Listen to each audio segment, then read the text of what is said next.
I'm sitting here with Jasmine, who was evicted by a vote of 2-0. We are continuing our conversation. Now, in Michael's goodbye message, he said he's in an alliance of 7, and he named all the 7 members. What do you think of what he said? I'm not completely shocked because I did see Turner, Monty, Michael, Brittany, and Taylor hanging out a lot in the tiki room, and I put it in my head. I was like, something's just not right. But then I was like, well, maybe I'm too crazy because he did say that Monty would be a target and everybody was targeting him, so why would he just reveal that? So I'm not completely shocked, but I am shocked that Taylor was in on that. So I don't know. Why does that shock you? Because I felt like, I don't know, I just felt like Taylor wasn't really a part of the crew. I felt like they were just basically bringing her in so that way she was not alone and is a number because of the things that happened earlier in the weeks. So I think that's the reason why I thought that, she wouldn't be a part of that. Early in this game, you were part of a large female alliance. Taylor was not in that alliance. Right. But ultimately, why do you think the female alliance couldn't stick together and make a run to the end?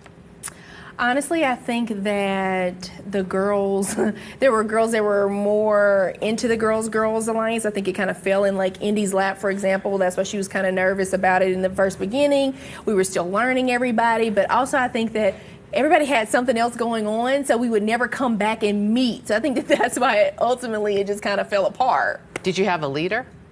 I definitely think Amira was the leader of that alliance. It felt like that. Is there anything you would have done differently in the house? Absolutely. I would have gotten closer to the people that I really felt I should have followed my first mind. I said this a lot during the season, but you follow your first mind because if you don't, it's not going to work out. I should have started working with Michael because I really did like him and I knew he was a good game player, but also don't trust anybody, no matter how many sad stories they share, how the emotions start flowing. That's when things get difficult for me. And I think that's where I kind of went astray because I was like, oh man, no, they couldn't be like this because this story about this and it just kind of weighed on me a little bit. Like, who are you referring to? Who did you trust that you think now shouldn't have? Definitely, I would have to say Alyssa a little bit because like we've shared our stories, we kind of got in the moments, and I mean obviously I found out that she was the one that threw me under the bus and I thought she was my best friend. You injured your ankle early on. It was the first week in the house. First of all, how is it doing? It's doing much better, slowly but surely walking in heels partly, but yeah, much better than what it was. I noticed. Now, do you think your injury became an asset in the game, and did you ever play it up to your advantage in the game? Actually, I wasn't playing it up until someone literally said in their speech that they did not want to put me on the block because I couldn't fight for myself. I wouldn't have a fair chance. And I was like, oh, wait.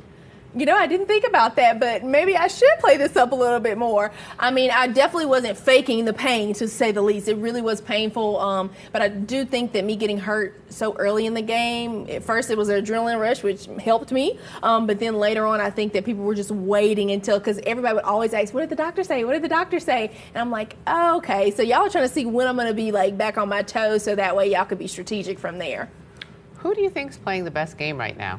Michael. And who are you rooting for? Oh, that's so hard, Julie. I would have to say I'm rooting for Michael to win this game.